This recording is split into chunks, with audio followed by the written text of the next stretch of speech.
क्या हो रुक तो आगे बना रहे हो। लास्ट बच्चे हैं चौहान तो डाले हुए हैं, गुहिल और सिसोदिया। लंबी चौड़ी कहानियां हैं, इनको कंप्लीट करना। थोड़े से देख लेते हैं, बहुत लंबा चौड़ा हो जाएगा वरना तो वीडियो। गुहिल राजवंश का संस्थापक गुहिलादित्य था। गुहिलादित्य शिलादित्य का पुत्र था। 567 में याद रह जाएगा गुहिल का गुहिलादित्य। जबकि नाम याद करना है बप्पा रावल। गुहिल राजवंश का वास्तविक संस्थापक बप्पा रावल था, जिसने हारित ऋषि की सेवा की थी। लंबी चौड़ी कहानियां हैं। बप्पा रावल वास्तविक संस्थापक माना जाता है। ऐसा माना जाता है पाकिस्तान का रावलपिंडी शहर भी इन्हीं के नाम के ऊपर है। ये पहले व्यक्ति है जिन्होंने मेवाड़ में सोने के सिक्के चलाए। एकलिंग जी मंदिर बनवाया था। एकलिंग जी मेवाड़ के वास्तविक राजा माने जाते हैं। बाकी इनके नौकर माने जाते हैं कि भी हम हमारे वास्तविक राजा एकलिंग जी, हम तो इनके नौकर हैं, हम तो इनके राणा हैं। तो मेवाड़ के वास्तविक राजा एकलिंग जी है। जयपुर के वास्तविक राजा गोविंद देव जी, भगवान श्री कृष्ण को जयपुर वाले मानते हैं, और मेवाड़ वालों के वास्तविक राजा एकलिंग जी। इन्होंने अपनी प्रारंभिक राजधानी नागदा को बनाई। राजधानियां बहुत चेंज होगी मेवाड़ में। देखो आगे बप्पा रावल, इसके बाद में शासक आएगा अलट। अलट के बाद में शासक आएगा जेतर सिंह। इसके बाद में राजधानी चेंज करने वाला आएगा रतन सिंह। बप्पा रावल ने नागदा को बनाया, अलट ने आहड़ को बनाया, जेतर सिंह ने चित्तौड़ को बनाया, और इसके समय भी चित्तौड़ है। तो ऐसे याद करने में कोई समस्या। बाद में और राजधानियां चेंज होगी। इसके बाद में राजधानी आएगी, फिर चित्तौड़ के बाद में आएगी कुंभलगढ़। कुंभलगढ़ के बाद फिर चित्तौड़ जाएगी, फिर उदयपुर आएगी, फिर गोगुंदा आएगी। कुंभलगढ़ कुंभा के समय, चलो देखो अलहट आहड़, ए और आ, इस हिसाब से याद रख लेना कि अलहट ने आहड़ को राजधानी बनाया था। यह पहला आदमी था जिसने हूण राजकुमारी से विवाह किया था। यह राजपूतों का पहला अंतरराष्ट्रीय विवाह है। जेतर सिंह, ये देखो दो ऊपर मात्रा है, यहाँ चित्तौड़ के ऊपर भी दो ऊपर मात्रा है, यानी जेतर सिंह ने राजधानी किसको बनाई? चित्तौड़ को। कुंभलगढ़ राजधानी बनाई थी कुंभा ने। चित्तौड़ फिर दोबारा महाराणा संग्राम सिंह के समय राजधानी वापस फिर चित्तौड़ हो गई थी। उदयपुर राजधानी उदय सिंह के समय थी। इसके बाद में गोगुंदा राजधानी हो गई थी प्रताप के समय। महाराणा प्रताप के समय कई राजधानियां हुई, गोगुंदा हुई थी, कुंभलगढ़ हुई थी, चावंड भी हुई थी। अंतिम राजधानी उनकी चावंड थी। तो प्रताप के समय तो कई राजधानियां चेंज हुई है। रतन गोहिल का गुहिलादित्य, वास्तविक बप्पा रावल। अलट ने आड़ को राजधानी बनाया। जेतर सिंह इल्तुतमिश के साथ बुताला का युद्ध हुआ, चित्तौड़ को राजधानी। रतन सिंह के बारे में सारे जानते हो, पद्मनी वाली कहानी है वो रतन सिंह के समय चित्तौड़ का पहला साका हुआ था। चित्तौड़ में 3 साके में थे, पहला, दूसरा और तीसरा। पहला हुआ है 1303 में, दोनों साके 1500 में हुए, कंटिन्यू हुए। एक विक्रमादित्य के समय, एक दोनों भाइयों के समय। 3 के बाद में 4, 5, 6, 7 और 8, यानी पहला 1303 में, दूसरा 1534-35 में, तीसरा 1567-68 में। पहला के समय शासक रतन सिंह था, आक्रमण अलाउद्दीन खिलजी का हुआ। दूसरे के समय शासक विक्रमादित्य था, अलाउद्दीन गुजरात के आक्रमण गुजरात के बहादुर शाह का हुआ था। तीसरे के समय शासक उदय सिंह था और आक्रमण अकबर का हुआ था। 3 में गुहिल राजवंश का अंतिम शासक था रतन सिंह। इसके बाद में आ जाती है राणा शाखा।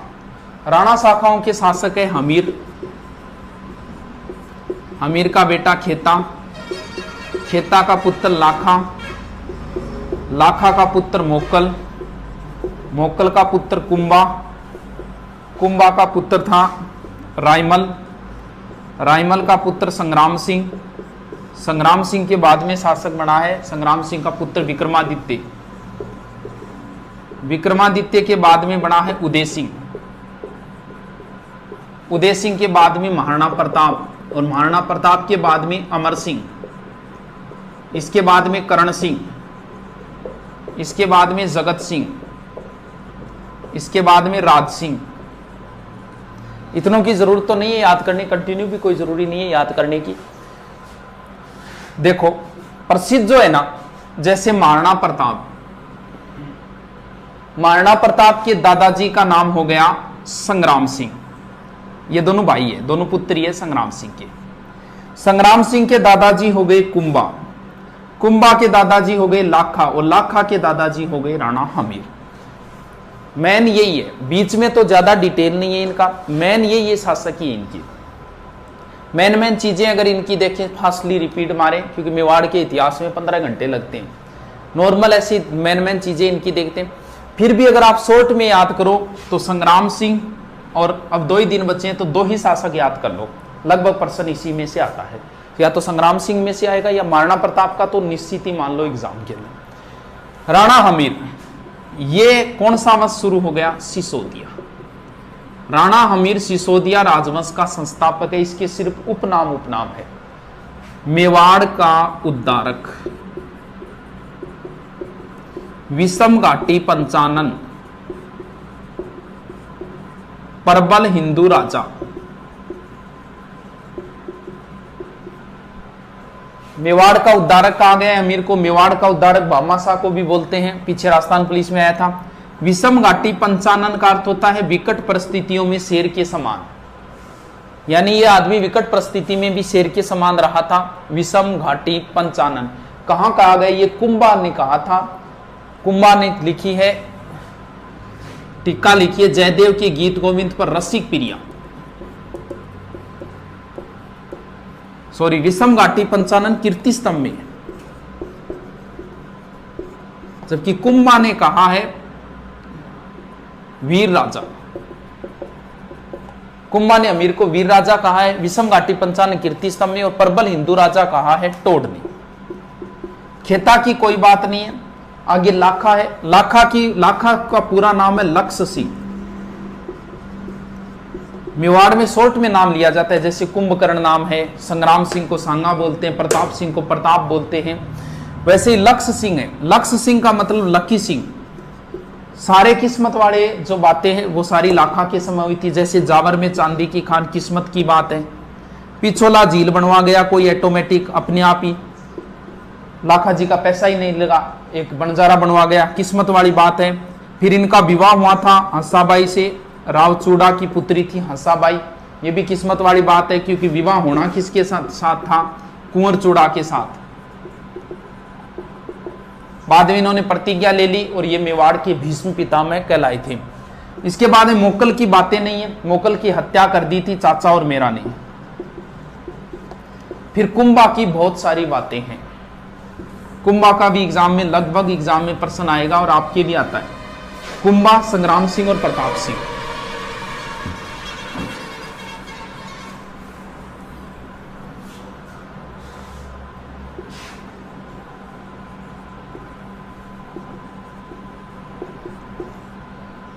कुंभा के उपनाम बहुत है। कुंभा की जोधा के साथ एक संधि हुई थी आवला बावला 1453। कुंभा के समय गुजरात का शासक था कुतुबुद्दीन शाह और मालवा का था महमूद खिलजी प्रथम। कुंभा के उपनाम बहुत है। अभिनव भट्टाचार्य, राणो रासो, हालगुरु, हिंदू सुल्तान, हालगुरु, दानगुरु, चापगुरु, छापगुरु, राजगुरु, ये उपनाम है। अभिनव भट्टाचार्य, राणो रासो, हिंदू सुल्तान, हालगुरु, दानगुरु, चापगुरु, छापगुरु। तो ऐसे भी प्रश्न आ गया निम्न में से कुंभा की उपाधि नहीं है, तो नहीं है ऑप्शन जब भी आएगा ध्यान रखना वो किसी प्रसिद्ध अन्य राजा का ही आएगा, क्योंकि कुंभे की 200-250 उपाधियां हैं। बाकी ऐसे भी पूछ लिया तात्कालिक मुस्लिम शासकों द्वारा कुंभा को दी गई उपाधि, इन तीनों को वैसे भी याद रखना पड़ेगा। देखो इधर मुस्लिम नाम आ रहा है, इधर हिंदू नाम आ रहा है, यानी मुस्लिम शासकों ने हिंदू सुल्तान कहा कि हिंदुओं में ये एक ही है। रासो बोलते हैं साहित्य को, कुंभा साहित्यकारों का आश्रयदाता था, इसलिए राणो रासो। अभिनव भट्टाचार्य यानी कुंभा संगीत का ज्ञाता था। कौन सा संगीत का? वीणा बजाता था कुंभा। बताते कुंभा स्वयं वीणा वादक था। इसके बाद में कुंभा का इनके साथ भी युद्ध हुए थे। कुंभा का महमूद खिलजी के साथ युद्ध हुआ था, सारंगपुर युद्ध या मालवा युद्ध 1437। ये युद्ध महत्वपूर्ण, युद्ध की विजय के उपलक्ष्य में जो चीज बनवाई थी वो महत्वपूर्ण है, वो है विजय स्तंभ। विजय स्तंभ विजय स्तंभ 9 मंजिली है, 1 2 3 4 5, 9 तो मंजिली है, 120 से 122 फीट ऊंची है, लगभग 157 इसके अंदर लगभग सीढ़ियां है। विजय स्तंभ में लगभग 90 लाख खर्चा आया था 9वीं मंजिल पर, और तीसरी मंजिल पर 9 बार, 9 ही 9 आंकड़े आते हैं इसमें ज्यादा। विजय स्तंभ की 9वीं मंजिल पर बताते हैं 9 बार अल्लाह लिखा है अरबी भाषा के अंदर। इसकी 8वीं मंजिल पर कोई मूर्ति नहीं है, और इसकी 9वीं मंजिल, एक चीज और है चित्तौड़गढ़ दुर्ग में, इसके नजदीक एक चीज और है जिसका नाम है कीर्ति स्तंभ। ये 7 मंजिली है, ये 9 मंजिली है, ये 75 फुट है, ये 120 फुट है। ये कुंभा ने नहीं बनवाई थी, ये कुंभा ने बनवाई थी, ये बनवाई थी जैन व्यापारी जीजा। इसका प्रश्न ये ज्यादा है कीर्ति स्तंभ किस जैन तीर्थंकर को समर्पित है। ये देखो एक है, एक का सा लग रहा है, 1 नंबर जैन तीर्थंकर को समर्पित है। 1 नंबर कौन है? आदिनाथ या ऋषभदेव। कीर्ति स्तंभ अलग है और कीर्ति स्तंभ प्रशस्ति अलग है। कीर्ति स्तंभ प्रशस्ति कुंभा की कीर्ति का बखान करती है, इसका मतलब विजय स्तंभ की 9वीं मंजिल पर है। इसे जैन कीर्ति स्तंभ कह सकते हो। ये विजय स्तंभ अलग है, कीर्ति स्तंभ अलग है, कीर्ति स्तंभ प्रशस्ति अलग है। तीनों चीजों में कंफ्यूज मत होना। इसके बाद में कुंभा ने बहुत सारे निर्माण कार्य करवाए हैं। शॉर्ट में देख लेते हैं। राजस्थान में स्थापत्य का स्वर्णकाल कुंभा के समय माना जाता है। कुंभा ने मेवाड़ में सर्वाधिक दुर्ग बनाए, मारवाड़ में सर्वाधिक मालदेव ने बनवाए थे। वीर विनोद के लेखक श्यामल दास ने कहा है कि मेवाड़ में 84 में से 32 दुर्ग अकेले कुंभा ने बनवाए हैं। जबकि ऐसा प्रश्न जरूर पूछा जा चुका है, लेकिन आपको सिर्फ 5 ही नाम याद रखने हैं। कुंभलगढ़, अचलगढ़, बहुत पिछली बार राजस्थान पुलिस में आया था इसका प्रश्न। कुंभलगढ़, अचलगढ़, बसंतगढ़, बैराठ और भोमठ, बस ये 5 ही दुर्ग याद करने। एक और करो तो कर लेना, छठा मचान। सीधा सा है कुंभलगढ़, अचलगढ़, बसंतगढ़, बैराठ, भोमठ। कुंभलगढ़, अचलगढ़, बसंतगढ़, बैराठ, भोमठ। कुंभलगढ़, अचलगढ़, बसंतगढ़, बैराठ, भोमठ। इनमें से ये दोनों सिरोही में है। बसंतगढ़ को कई बार बसंती भी लिख देते हैं। बैराठ, भोमठ पड़ता है बाड़मेर में, बैराठ पड़ता है भीलवाड़ा में, मचान पड़ता है सिरोही में, और कुंभलगढ़ हो गया रासम। ये एक ही दुर्ग है जिसका डिटेल है, बाकी का कोई डिटेल नहीं है, नाम और जिला। थोड़ी सी बात देख लेते हैं कुंभलगढ़ दुर्ग। कुंभलगढ़ दुर्ग की सबसे बड़ी विशेषता बस यही है। चित्तौड़ दुर्ग अगर आपको दिखाया हुआ मिलेगा तो विजय स्तंभ मिलेगी। अगर कुंभलगढ़ दिखाया मिलेगा तो ये 36 किलोमीटर लंबी दीवार मिलेगी, जिसे भारत की महान दीवार the great wall of India कहा जाता है। बहुत ऊंचाई पर है ये दुर्ग। इस दुर्ग के अंदर एक महल है कटारगढ़। यहां कुंभा ने राजधानी ये बना ली थी, यहां से कुंभा पूरे मेवाड़ को देखता था। इसे मेवाड़ की आंख कहते हैं। कटारगढ़ के सबसे ऊपर महल है बादल महल, जिसे बादल भी टच करते हैं। इसी बादल महल में 9 मई 1540 ज्येष्ठ शुक्ल तृतीया वार रविवार महाराणा प्रताप जयवंताबाई के गर्भ से महाराणा प्रताप का जन्म हुआ था। ये प्रश्न पीछे राजस्थान पुलिस में आया था, महाराणा प्रताप का जन्म कहां हुआ था। इसमें कटारगढ़ बादल महल ऑप्शन नहीं थे, सीधा सीधा ऑप्शन था कुंभलगढ़। यानी महाराणा प्रताप का बचपन किस दुर्ग में गुजरा था? कुंभलगढ़ दुर्ग के अंदर। यह कुंभलगढ़ दुर्ग इतिहास में आज तक कभी नहीं जीता गया। इसे सिर्फ एक बार जीता गया था, यह 1578 में शाहबाज के समय। शाहबाज ने कुंभलगढ़ पर 3 बार आक्रमण किया था। पीछे फर्स्ट रेड में आया था ये प्रश्न। एक बार जीता था। ये मेवाड़ वालों के जब भी कोई संकट आता था वो यहां जाते थे। इसे मेवाड़ महाराणाओं की संकटकालीन शरणस्थली और मारवाड़ राजाओं की संकटकालीन शरणस्थली बोलते सिवाना दुर्ग। सिवाना दुर्ग को भी शाहबाज खान ने जीता था चंद्रसेन के समय, और इस दुर्ग को भी शाहबाज खान ने जीता है 1578 के अंदर। इसी दुर्ग के अंदर थोड़ा सा इधर एक कुंड है, मामादेव कुंड। यहां कुंभा पूजा कर रहा था। कुंभा के अंतिम समय में उन्माद रोग हो गया था, जिसमें बैकी बैकी बातें करना होता है। आदमी भूल जाता है कि वो उन्माद रोग होता है। और यहां कुंभा के पुत्र उदा आया और कुंभा की हत्या कर दी। उदा को मेवाड़ का पितृहंता कहते हैं। राजपूत सरदारों ने इसे स्वीकार नहीं किया क्योंकि इसने जघन्य काम किया, पिता की हत्या की, इसे निकाल दिया और कुंभा के दूसरे पुत्र रायमल को बना दिया था राणा।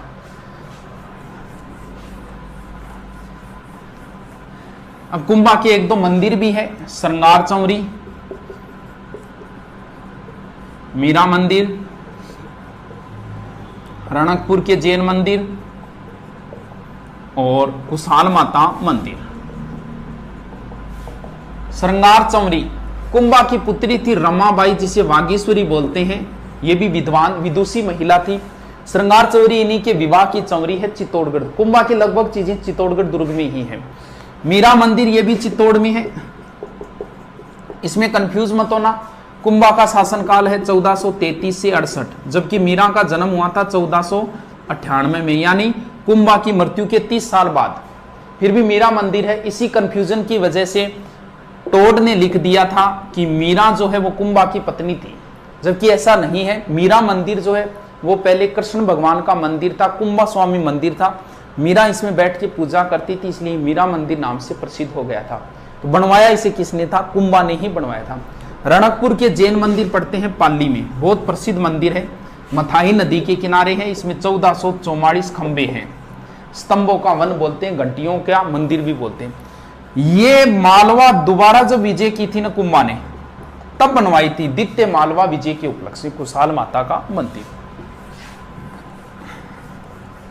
इसके बाद कुंभा का साहित्य है, संगीत राज, संगीत मीमांसा, संगीत सुधा, कामराज, रतिसार, ये 5-7 ग्रंथ है जो आप देख लेना, रट लेना।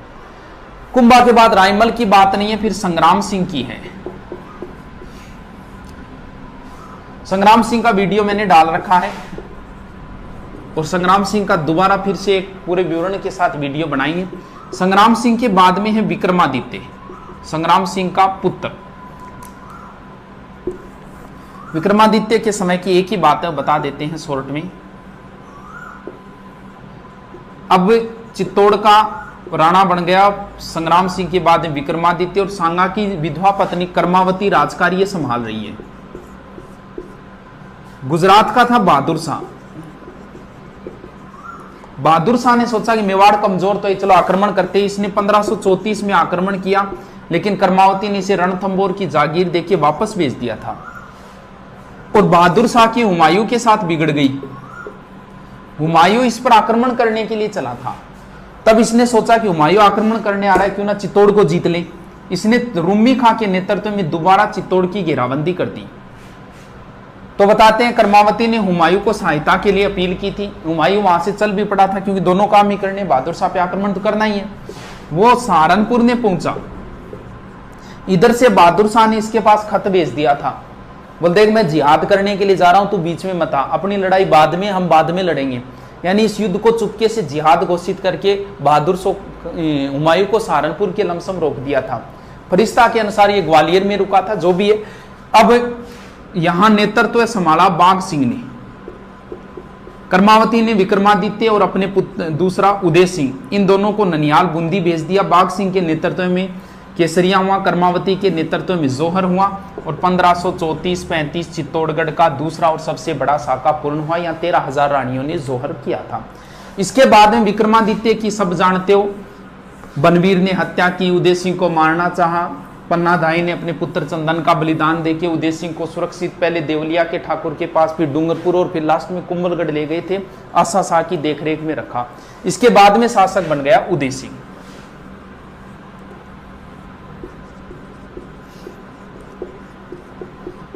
1559 में उदय सिंह के पुत्र अमर सिंह का जन्म हुआ, और 1559 में उन्होंने एक झील का निर्माण करवाया, उदय सागर झील, और यहीं पे एक नया शहर बसाया, उदयपुर। अकबर था शासक। अकबर ने नागौर पे आक्रमण किया था जयमल पर, जयमल राजा जयमल राठौड़ पर। जयमल इसकी शरण में आ गए थे, उदय सिंह की शरण में। अकबर ने गुजरात पर आक्रमण किया। गुजरात का था बहादुर शाह। ये बहादुर शाह भी आ गया था, बाज बहादुर, बहादुर शाह ने बाज बहादुर, ये बाज बहादुर भी उदय सिंह की शरण में आ गया था। अकबर ने दोनों मांगे, उदय सिंह ने मना कर दिया। तब अकबर ने चित्तौड़ दुर्ग को घेरा था 1567-68। यहां जैमल और फत्ता ने नेतृत्व किया। 4 माह घेराबंदी चली, राजपूतों द्वारा लड़ा गया सबसे अच्छा युद्ध माना जाता है, सबसे खतरनाक। इस युद्ध के बारे में पूरा डिटेल बताएंगे, इसका वीडियो डालेंगे। सबसे अच्छा युद्ध था ये। 4 महीने तक कैसे कैसे रहा, क्या घेराबंदी रही, अकबर ने क्या किया, यहाँ 8000 राजपूतों ने क्या किया, वो पूरी प्रोसेस है। 1 घंटा लगता है समझाने में, लेकिन इसको कभी फिर डालेंगे। बहुत अच्छा युद्ध था ये चित्तौड़गढ़ का, तीसरे साके का। और यहाँ जैमल और फत्ता के नेतृत्व में केसरिया हुआ, और फत्ता की पत्नी फूलकंवर के नेतृत्व में जोहर हुआ था। यह चित्तौड़ का तीसरा और अंतिम साका था। इस घटना के थोड़े दिनों बाद ही उदय सिंह की मृत्यु हो गई थी गोगुंदा में। उदय सिंह ने अपने छोटे पुत्र जगमाल को राणा बना दिया था। मेवाड़ में एक रिवाज है कि जो राणा बनेगा वो दाग संस्कार में नहीं जाएगा। तो वहां जगमाल दिखाई नहीं दिया। तब राजपूत सरदारों ने पूछ लिया कि जगमाल दिखाई नहीं दे रहा। तब उन्होंने कहा कि जगमाल को तो राणा बना दिया। तब वो बाकी राजपूत सरदारों ने मिलकर महाराणा प्रताप का यही गोगुंदा में राज्याभिषेक कर दिया था। और उनके पास चित्तौड़ दुर्ग तो मुगलों के पास है, कुंभलगढ़ दुर्ग था। कुंभलगढ़ दुर्ग में सरदार गए, जगमाल को हटाया और महाराणा प्रताप का दोबारा कुंभलगढ़ दुर्ग में राज्याभिषेक हुआ था। और इसे महलों की क्रांति कहा जाता है। इस दोबारा राज्याभिषेक के अंदर मारवाड़ से राव चंद्रसेन भी आए थे। प्रताप एक बहुत इंपॉर्टेंट शासक है। इसके बारे में अगर शॉर्ट में बताया तो भी 1.5 घंटे लगेंगे। तो नॉर्मल आप बातें देख लेना। हल्दी घाटी युद्ध है, थोड़ी सी ऐसी 4 अभियान है। सबसे पहले जलाल खां, क्योंकि इसे बहुत विस्तार से बताना है, कभी पूरे डिटेल से करेंगे। 2-3 घंटे का चैप्टर है। इतिहास का एक महत्वपूर्ण योद्धा है। ऐसे बता रहे हैं तो ऐसे लग रहा है कि भी एक बेइज्जती सी कर रहे हैं इतिहास की। ये सबसे अच्छा करेक्टर है इतिहास का। सबसे पहले 72 में जलाल खां, उसके बाद में 2 नंबर अभियान पे मान सिंह का पिता भगवान दास, और लास्ट में टोडरमल। ये तीनों आए थे 73 में। टोटल 6 अभियान आए थे महाराणा प्रताप को समझाने। ये 4 युद्ध से पहले, इसके बाद में आए थे 1580 में, और एक अभियान आया था 1584 में। 80 में रहीम जी आए थे, अब्दुल रहीम खान खाना, रहीमन धागा प्रेम का वो रहीम जी। और सबसे अंत में आया था जगन्नाथ कछवा। इन्हें शांति अभियान बोलते हैं क्योंकि ये युद्ध से पहले है और ये युद्ध के बाद है। टोटल 6 अभियान। इनका क्रम ज्यादा पूछा जाता है। सबसे पहले एक मुसलमान को भेजा जलाल खां, फिर मान सिंह को भेजा, और पहले बेटे को भेजा, बेटा कोई काम बिगाड़ दे तो बाप को भेजा जाता है, फिर बाप को भेजा भगवान दास को, और अंत में भेजा गया है टोडरमल को। सूत्र भी बना रखा है कईयों ने, तो कोई जरूरत भी नहीं है सूत्र की। फिर आपको हल्दी घाटी युद्ध की सारी बातें देखनी है, क्या क्या नाम है, क्या क्या है, वो डिटेल आधे घंटे हल्दी घाटी युद्ध में लगता है। तो वो नाम ध्यान में रख लेना। 18-21 जून 1576, इधर वाले का रावण सेना का कौन, इधर वाले का कौन, वो नॉर्मल आप डिटेल पूरा देख लेना। इसके बाद में फिर है दिवेर का युद्ध, 4 चौकियां हैं। फिर 1585 में राजधानी बनाई थी लूणा चावंडिया को हरा के चावंड को। पीछे फैसलेट में आया था चावंड राजधानी कितने वर्षों तक रही। तो कुछ बच्चों ने क्या किया, महाराणा प्रताप की मृत्यु 1597 है, 97 में से घटा दिया था, जबकि चावंड राजधानी अमर सिंह के समय तक रही थी। 1615 में जब मेवाड़ मुगल संधि हुई थी तब तक रही थी। तो ये थोड़ा सा ध्यान रखना। 1585 से 1615 तक चावंड राजधानी रही थी। और फिर प्रताप की यही धनुष की प्रत्यंचा खींचते समय मृत्यु हुई थी। इसको बहुत शॉर्ट में ले लिया मैं, पूरे डिटेल से वीडियो डालेंगे, बाद में डालेंगे। इसके बाद में महाराणा प्रताप के पुत्र अमर सिंह, इन्होंने मुगलों से संधि कर ली थी। कई अभियान आए थे इनको समझाने, 1605, 1608, 1609, 1611, और अंत में आया था 1613 खुर्रम शाहजहां। 1605 शहजादा परवेज, फिर महावत खां को भेजा था, फिर अब्दुल्ला खां को भेजा था, फिर राजा बस्सू को भेजा था, और अंतिम में आया था खुर्रम या शाहजहां। तो इनके बीच में 1615 में संधि हो गई, जिसे मेवाड़ मुगल संधि कहते हैं। संधि की शर्तें यही थी, अमर सिंह की शर्तें थी, मैं तुम्हारे दरबार में नहीं जाऊंगा, तुम्हारे साथ कोई वैवाहिक संबंध नहीं रखूंगा। उधर से एक शर्त रखी गई थी, आप चित्तौड़ दुर्ग की मरम्मत नहीं करोगे। और बाद में सारा चित्तौड़ उदयपुर वगैरह सब वापस दे दिए, और राजधानी हट के चावंड से वापस आ गई थी फिर उदयपुर। फिर मेवाड़ का अंतिम शक्तिशाली शासक जो है वो राज सिंह है, जिन्हें विजय कटकातू की उपाधि औरंगजेब से इनकी बड़ी नहीं थी। इन्होंने नाथद्वारा में नाथ जी का मंदिर और द्वारिकाधीश मंदिर और एक राजसमंद झील बनवाई थी। राजसमंद झील का दूसरा नाम राजसमुद्र है, जो झीलों के अंदर मैंने डाल रखा है। तो मेवाड़ का मेन ऐसी शॉर्ट में बता दिया आपको, थोड़ा सा दोबारा रीडिंग मार लेना इनका। ये थे राजवंश। इसके बाद में एकीकरण का थोड़ा डाल रखा है मैंने, क्रांति डाल रखी है, जनसंख्या डाल रखी है।